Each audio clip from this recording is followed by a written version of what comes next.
नमस्कार फ्रेंड्स. तर माझ्या मुलाचा बड्डे होता. तर बड्डे 5 तारखेलाच झाला होता, पण व्हिडिओ टाकलं काय झालं नाही.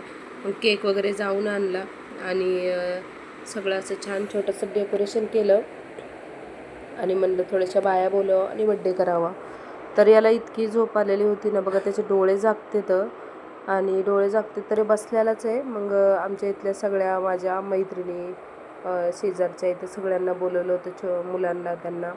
आणि मग एकाएकाने करून त्याला ओवाळून घेतलं आणि झोप आली होती आणि तो ताज पण असा मागं होते, डोकं जड होते वाटते. मग सगळ्यांनी त्याला ओवाळून घेतलं, सगळ्यांनी त्याला जे गिफ्ट आणलेले ते दिलं. छान असं छोटासा बर्थडे करून घेतला. आणि मुलांना कसं आपल्या घरात जरी काही जरी प्रॉब्लेम असले तरी पण आपण आजारी असलो काय असलं तरी पण मुलांचा बड्डे केला पाहिजे. कारण त्याला मी कालच सांगून ठेवलं होतं की बड्डे आहे तुझा. तर मग तो सारखाच बड्डे दिवसभर. तर म्हणलं चलाच सगळं आणून घेतलं आणि सगळं केलं व्यवस्थित.